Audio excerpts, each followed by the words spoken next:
Good morning, all. Welcome to the Public Works, Parks, Recs, and Railroad. I need a motion to approve the minutes of last month.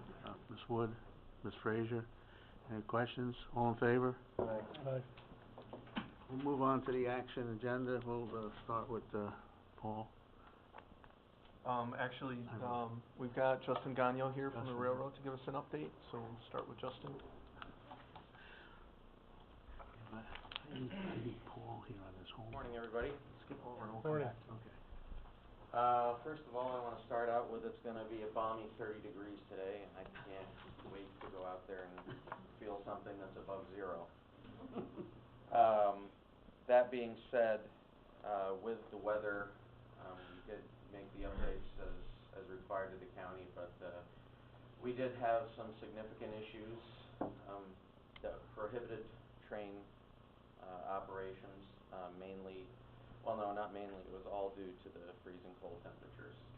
Stuff that we hadn't seen before, such as the additives that we put in our toilets, which are supposed to keep the water liquid down to negative 15 degrees, froze solid. Water in the airlines prohibited locomotives from even moving, so we did cancel a number of trains over February break. That being said, we did run our dinner train on Valentine's Day, which was sold out, and we also ran a private charter this past Friday for Bellevue Builders. This is the third year that they've contracted with us as a private charter, and they come up on the train, have breakfast on the train, ski all day at Gore Mountain, and then come back down to Saratoga and have dinner on the train. So that went very well. Everyone was happy. Our next operation day is March 14th. There will be a dinner train out of Saratoga in celebration of St. Patrick's Day, and we will also operate the remainder of that weekend, that Sunday and Monday. Looking forward into the future, our group sales for 2015 are more than double what they were for 2014. Our marketing push and our sales initiatives for 2015 are really starting to show some positive results. In addition to that, we have 2 more private charters, both scheduled for the month of June. One is June 4th. We're still putting the specifics of that together. The other one is June 16th. It's the National Rail Historical Society. They will be running a private charter over in Vermont, and in conjunction they will come over here and do a private charter with photo run bys on our way. Our spring schedule will start April 4th. We are also going to be working with the towns of Corinth and Hadley Luzerne on, and Pam just provided me with this morning. It's the History and Heroes Heritage Day. The railroad will be providing a $10 round-trip ticket between Corinth and Hadley Luzerne. The itinerary is on here, and I think Pam was going to speak more about that later on, so I don't want to steal too much of your thunder. In addition to that, along with the First Wilderness Corridor, Pam also just provided to me this morning the second year in a row. We'll have the corridor map. This includes our updated logo. They do an excellent job with this, and this is very important for passengers coming into our train to have this in hand, just to show that there is more things to do along the way than just riding the train in North Creek. That's pretty much it from the passenger side. On the freight side, we've been working with the county for a potential move for a building remediation program that's going on down in Niskayuna. Material would be loaded in the town of Corinth. It wouldn't actually come onto Warren County property. We did have to seek approval from both Warren County and the town of Corinth because the material is a hazardous material. It's very, very low grade, I'll just get this word out there, radioactive material.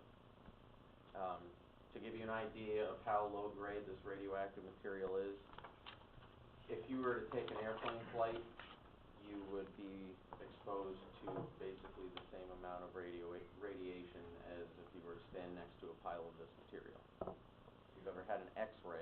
you have been exposed to a more harmful dose of radiation than this material. So we're talking very, very low grade material. But Jeff, if you want to just compound on what the county's position is? Yes, Justin had reached out to us, as he said, for authority from both the town and the county. I referred it to Martin. Martin reviewed the contract, and as the contract terms don't require approval of the county, the way the hazardous material hauling language is, it really states approval from the town or county as appropriate or as applicable. Because the hauling is all from Corinth South, there's no county property involved.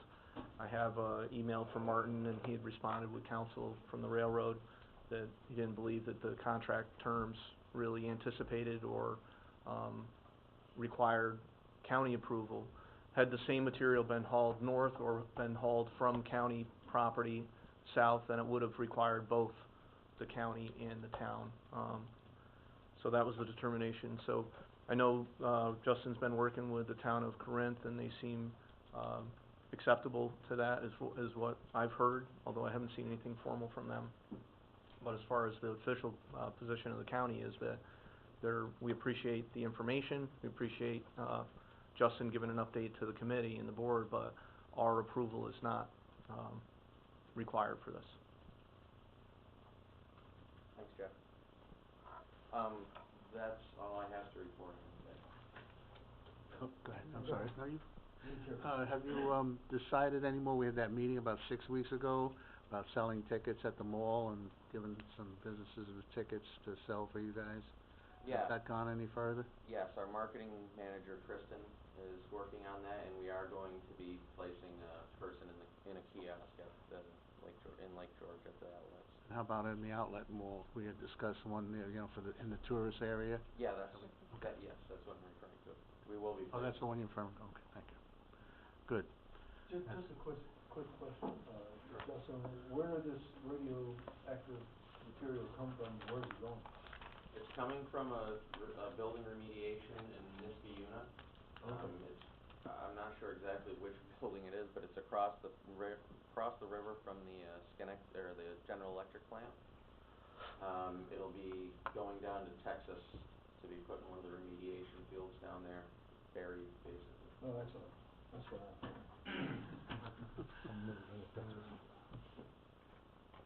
Thank you. Thank you. All right. Pam, so you don't have to stay here that long. You want to go ahead and just that idea that was... Pam Warren from the First Wilderness Heritage, which is a county program under planning. And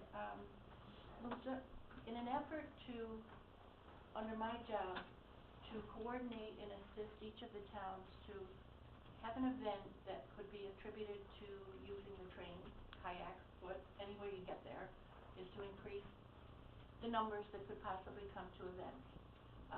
Lake Luzerne has had a history day for 3 or 4 years, and we're looking to take that day, which is Saturday, the 25th of July, and increase it by a transportation special event for targeting veterans and their families for $10. They would get on at 10 o'clock in the morning in Corinth. I think about 10:30 they're in, they get on in Saratoga at 10 o'clock, 10:30 they're in Corinth, and 10 of 11 they're in Lake Luzerne. We would then have them till about 4:30. So on this particular day of our history timeline, we would then be welcoming 200 to 300 people.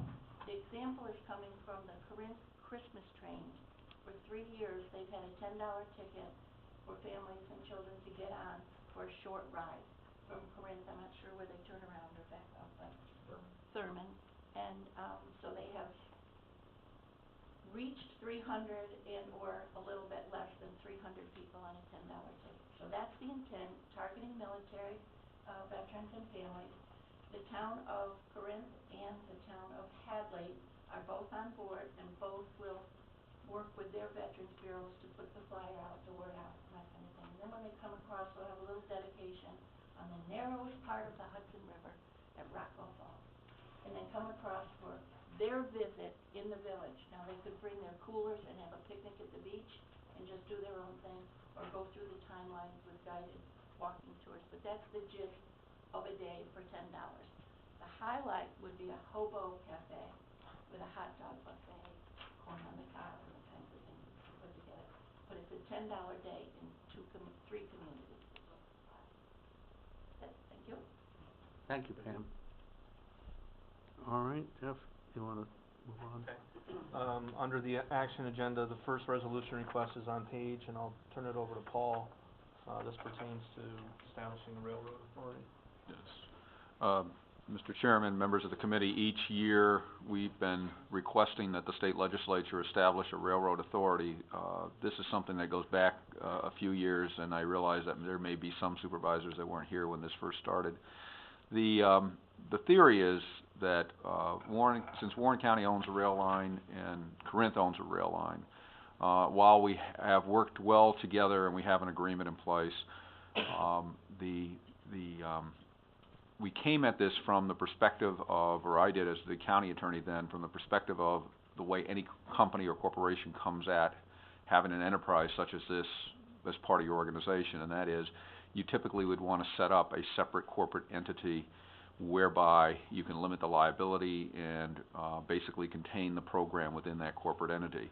In addition to this particular situation, though, we also saw the advantage of having a governing board that such an authority would provide that would serve as a vehicle for both Warren County and the town of Corinth to coordinate its activities.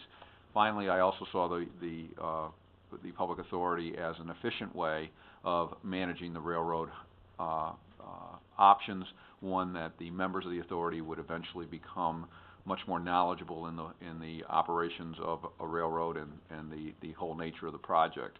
So, but the biggest driving reason, though, was always the liability aspects to try to remove that from the county. This started way back, like I say, a number of years ago. We've petitioned each year. The Senate generally has approved the legislation. The Assembly has had a number of issues with it. It's been very difficult in recent times to get any kind of public authority bill through. To my knowledge, because, one of the reasons is that the state is not really in favor of additional public authorities these days. But we feel that in this particular situation, or at least I have felt, and the board has agreed in the past, that this was something that was, in our best interest, and we have, like I say, regularly each year sought this, and they have sent us the municipal home rule request forms. If we want to pursue it again this year, I'm recommending that we do. So this is just to move it to the leg. Yes. Because I had a question when I was reading this, and I've been involved in this all the way. Just the way the circumstances of the train is right now, I was wondering if this was the right time to do this, because the contract runs out next year. And I'm just wondering if, is there a financial or better, if we waited another year, but if, my point is, if the train, this company doesn't re-up its contract, I don't think any other company could come in and be successful. That's my opinion, only in my opinion. I'm just talking as, So just wondering if it was worth the effort to do this, and then by the time this all gets done, by this time next year, they will be telling us whether they're staying or we have to renegotiate a contract. So just a thought. I think that I certainly appreciate the concern, and certainly it is a legitimate concern as far as where we're going to be next year. They do have a right to renew if everything is going the way they hope. The only thing I would recommend is that we could have Martin just take a look at the legislation. It's been a while since I read it, but I think that even if they adopt it, we don't have to move ahead. But I think that we certainly would want the county attorney to review that to make sure that's still true, that everything is that is true. And if it is, then it seems to me you could actually pursue it, and then by the time, like you say, Mr. Chairman, it gets through, maybe we'll have more information as to whether we really want to do it. But I would recommend that if you did want to cover that basis, any approval to move ahead would be contingent on the county attorney reviewing it and making sure that even if the legislature approves it, you're not bound to continue. Yeah, I see your hand up. You answered my question. I wanted to approve the public authority, the legislature. You have to be authorized by law, and you know, like I say, I haven't read through that in quite a while, but I think that even if it's authorized, then the board has to take additional steps. But Martin should just review it to make sure you're not bound to, or that you still have the option even once it's approved, because if you're forced to, then the chairman's concerns, I think, certainly are valid, and you may not want to even take this action. On the other hand, if we can go both ways without, and then make this decision later, it would seem to be in our best interest. Any other questions on the subject? Do I get a motion to move forward with it on the recommendations of the county administrator and leave it, and we'll get a final answer from Martin before the next board meeting? Is that all right? I move it. Okay. Ms. Frazier. Any other questions? All in favor?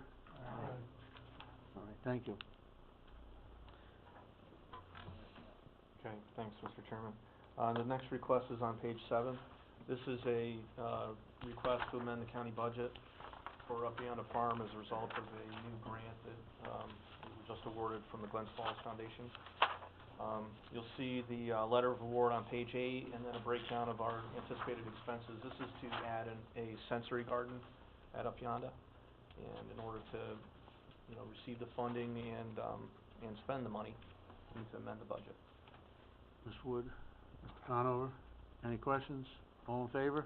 Aye. Opposed? So the next request is on page 10. This is a request to authorize a grant of an easement to the town of Jomsberg for installation of a new septic system. This is at the North Creek Station, adjacent to what was formerly referred to as the Kellogg building, or the Kellogg property.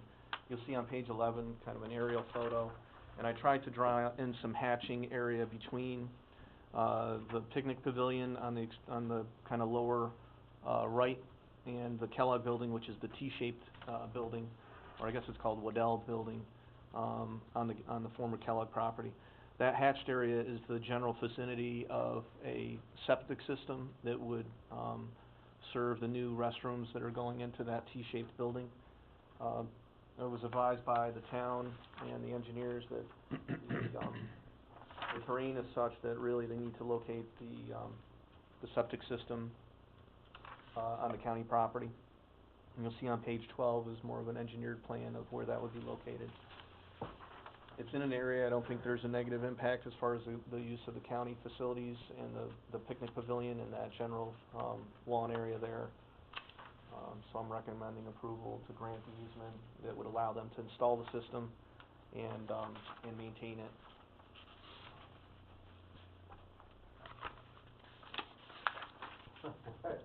Why does it say assume fine sandy loam from the appropriate?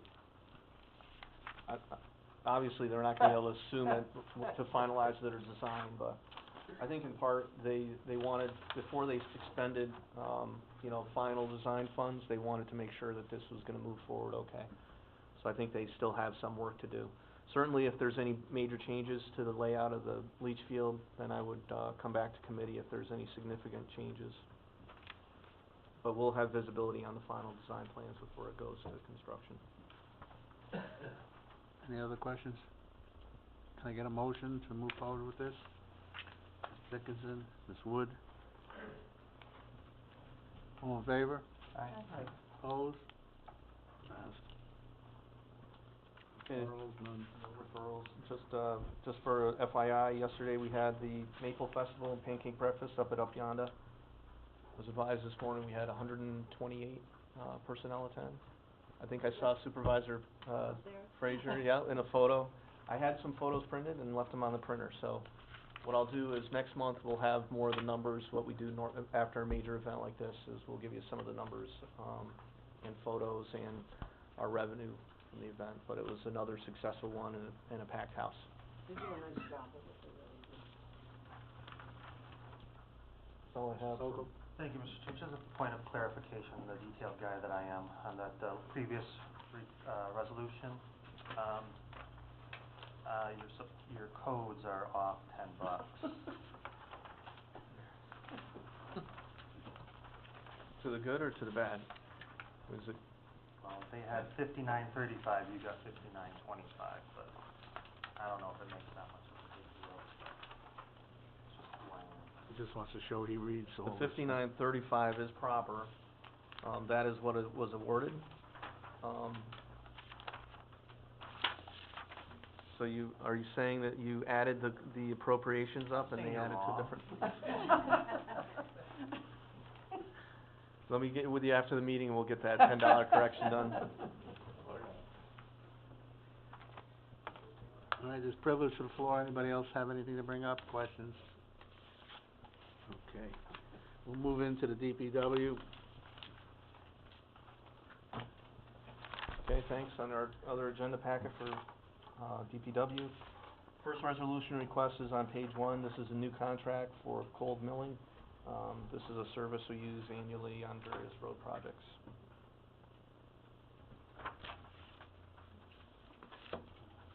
Simpson. Ms. Wood.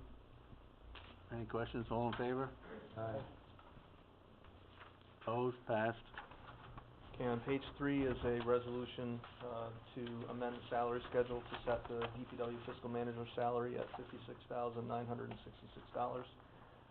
You'll recall last committee I brought through the intent to backfill with pending a salary review. The HR director has conducted the salary review and determined even a salary up to $61,000 and change. We've completed our interview process and made an offer, but I'd like to set the salary at $56,966. What are, just give me a general idea, what are the requirements of the fiscal manager? You can have a 4-year degree and I forget how many years experience, or a 2-year degree and more experience. Degree in what? Accounting? Accounting or accounting related field. Okay. I can certainly get you back to you on the details. No, I will not state that we had a outstanding response.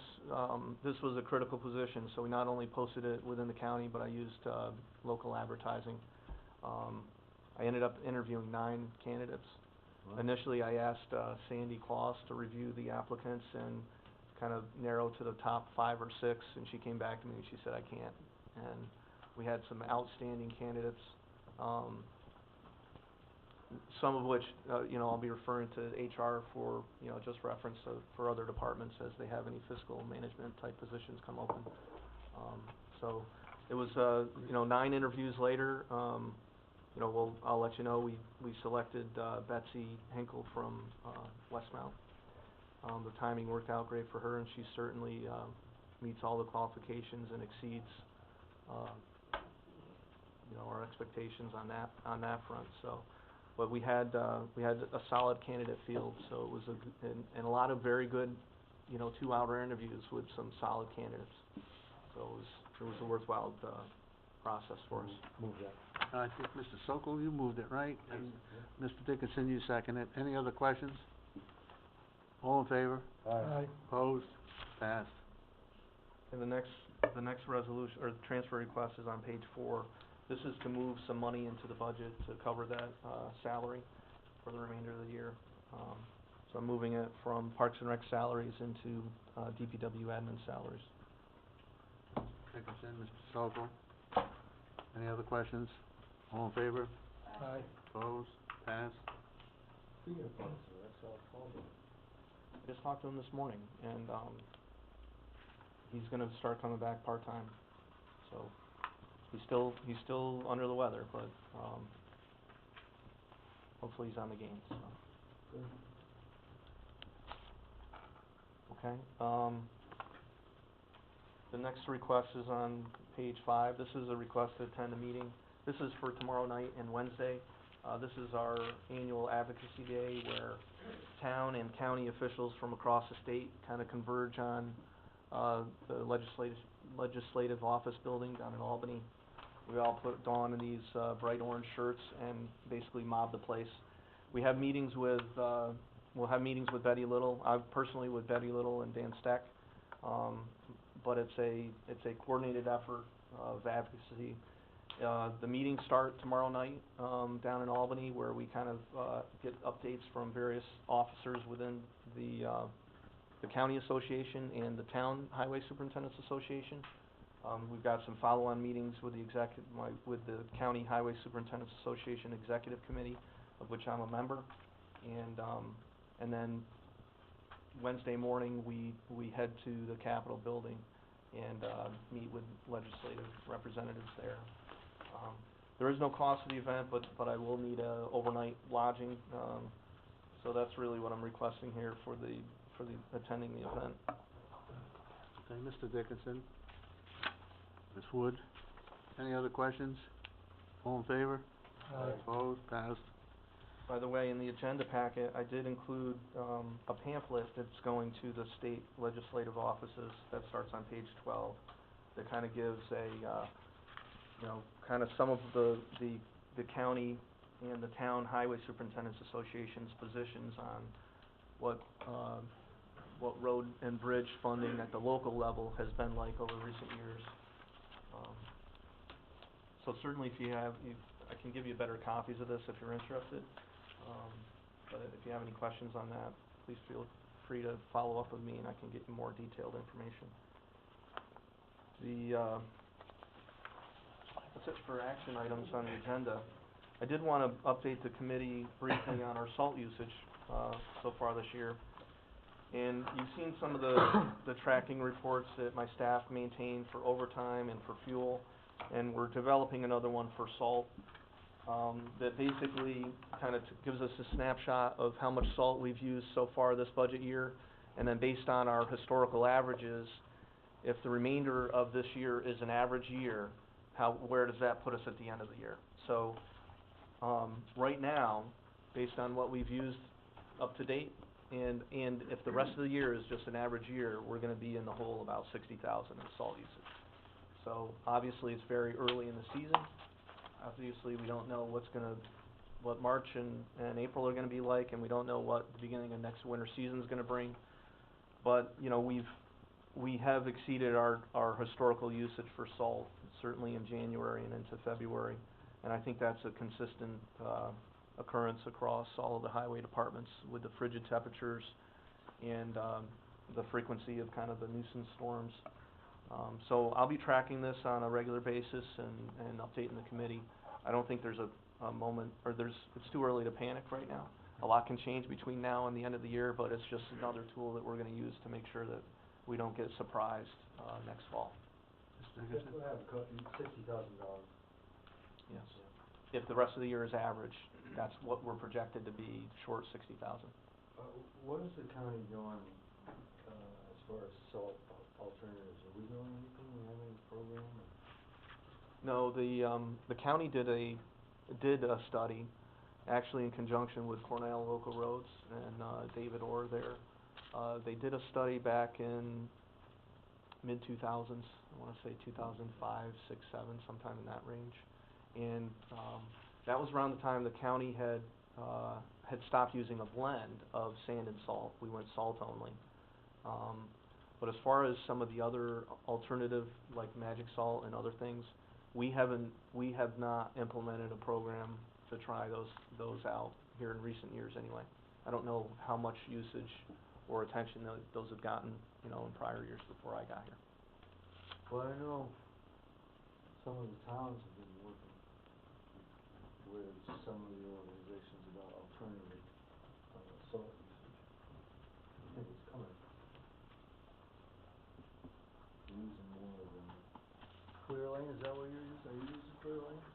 We're using Sampson State on section of Route 9 on Clear Lane. It's that and Magic Salt are the two names that is part of a demonstration project being done through the watershed. Some of the other towns are looking at it as well. It's supposed to the treated salt is much more effective at lower temperatures when rock salt ceases. The treated salt continues to work well below zero, whereas the rock salt begins to lose its effectiveness, I think around 17 degrees, 15 degrees, somewhere through there. 17. And the new salt, or that salt also has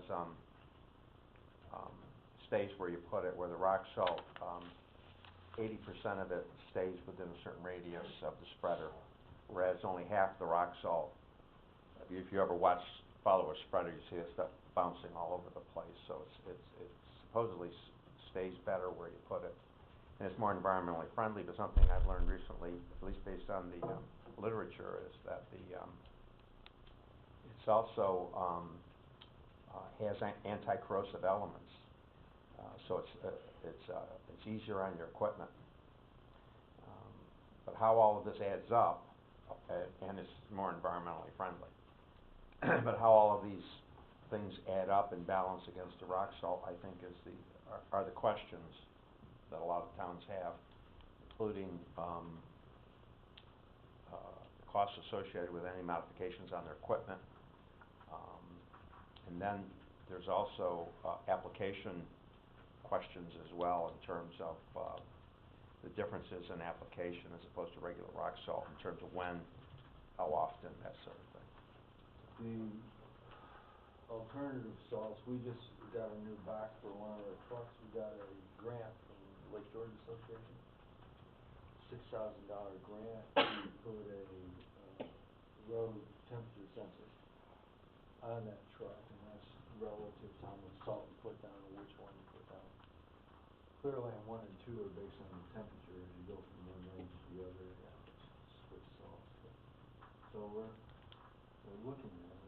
Yeah. I think it'd be imperative for the county, at least on roads that are near the lake or bodies of water. The addition of temperature sensors, that came out of a meeting we had, I think about a year and a half ago with the town officials. It was sponsored by LGA. I think Park Commission was involved. The fund, I think, was involved. We had a snow and ice forum, and one of the things that the county recommended at that time was the addition of those temperature gauges, because we have those on all of our salt application trucks, as well as our foreman vehicles, and even my vehicle has the air temperature and ground temperature, because it does vary on how you apply the salt, so you can be more effective in doing that. So that is something that I think You have the equipment. Do you have any other salt than rock salt? No. One of the bigger challenges is storage. So you commit that whole salt storage shed to using that one product, or we need to, if we want to do a pilot study or try it out on certain routes, we're talking about adding a shed to house the different material so that we can use it. And I think that was part of the grants that the town had received, was to build a new shed for this material so that they could segregate it and not give up all their other material, but try it with this other material. So I think the last time we constructed a salt shed in-house, it was about $35,000, but that was years ago. I don't know what a current standard salt shed might cost, but it's probably somewhere in the $35,000 to $50,000 range. But you are using the treated salt in your buildings and grounds. I noticed coming in, your buildings and grounds is using the salt that works at the lower temperatures. Right. Probably Right. for that very reason, that in terms of slipping hazard, falling hazard, that it just works better at lower temperatures. I'd be willing to entertain that, going into next winter season, if we can figure out a way to store some alternative materials, certainly for our routes in the Lake George Basin. If you're in the Lake George Basin, there is a program through the Lake George Watershed Coalition. Really consider putting together Well, I'll be honest, we're waiting for some grant reimbursements through that coalition. So I think the risk is that we can just receive a grant that's never reasbursed. So that's been my caution in pursuing those grants, hopefully frankly. they'll all be reimbursed at some point. I understand perfectly well where you're coming from. It's changing now, as we speak. Okay, privilege of the floor. Just one question, Jeff. Is it too early to use with the blacktop filling holes? No, we've been patching some holes. It's a losing battle, but you fight it anyway. We actually have started using some different type of cold patch material that seems to hold up better, especially when, you get the freeze thaw and you get the water as the snowbanks begin to melt, settles into those same potholes, and your conventional bulk, cold mix just completely unravels very quickly. We found some other, bagged mix that we've been using, and that seems to hold up better to the wet conditions. Well, 'cause last week I had a couple of complaints about East River Drive between, Blueberry. I know where you're talking Lane. about. It's becoming almost like an obstacle We'll course. certainly, refer those to us. We have done some recent cold patching. Like I said, now through our regular hot mix paving season, we'll be filling the same potholes multiple times. So once that begins, it's just a constant repeated maintenance, because the cold patch with the freeze thaw and the wet conditions, does not hold, it's not a fix that'll get us through to through to the spring, but certainly any deeper holes we wanna get on right away, so just refer I'm those. just passing along 'cause I told him I'd take care of it this morning, so if we can get some, it's a couple of them pretty big, so just. Okay. And the only other comment I have is, I think we should, in all our departments, all our towns, I think all our road departments, county road, DPW, did a heck of a job in the month of February, maintaining our county roads, all the town. I mean, I think we experienced the worst, in a long time as far as, road maintenance. We're all running out of salt. It's always a running battle. But, I know in our town, I give them credit, my guys have been out there and, really have maintained the roads, and I know the county roads have been really good. And if you're over budget on salt, I hate to see what the state is, because that guy that comes down 9N, he does a great job, but boy, he lays a lot of salt down there. But, 50 tons go ahead. Just to, I guess on the topic of salt, just to inform some of the town supervisors. At our last Town Highway Superintendent's Association, we had at a nice place down on, called the Tavern. We had a nice meeting there, but we discussed the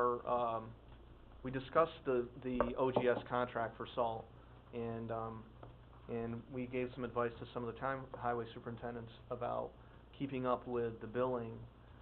We've found that the vendor has been delaying delivery. If you're delaying payment to them, they use it as a mechanism to adjust their flow rates to certain areas. So we've made some adjustments in my department. We actually are paying, normally the county pays bills every 2 weeks out of what we call the batch, the audit batch that comes down here for payment. Any of the salt bills we receive, we're paying out of batch, so we're just sending them immediately, so there's not a delay. Because we got some feedback from the vendor that, well, we haven't delivered to you because you haven't paid the bill from this date. So we've removed that excuse, and I would just recommend that the towns do the same to tighten up the processes on paying the salt bills, so that they can't use that as an excuse as to why you're not getting the full load you requested, or why they haven't delivered to you. It's been a little bit of a burden dealing with the vendor, but once we sorted out some of that processing of their payments, they have been keeping up and at least keeping enough salt in our sheds to keep us operating. We haven't fallen short or ran out in any of our sheds. Great, thank you. Yes, Conover? Yeah, thank you, Mr. Chairman. Jeff, you serve on or represent the county on the Transportation Planning Committee? Yes. Just, if you could, when appropriate in the process, if you could take a good hard look at Route 9N, again, between Lake George and Bolton, and where it fits into the tip. And you don't need to respond now, but that road's starting to look pretty shaky in spots, and it's an important road for our economy. Kind of gets a lot of traffic, pedestrian and vehicular. Supervisor Dickinson and I have been hoping that the state would at least bring it into their planning process sooner than later, to begin to look at what opportunities might exist to for shoulder development for walkers and bikers and that kind of thing. And I think it's high time to at least begin that process. As I know it won't get done tomorrow, but if DOT could at least begin that process, I think it would be beneficial. I don't know, Dennis, if you have anything you want to add.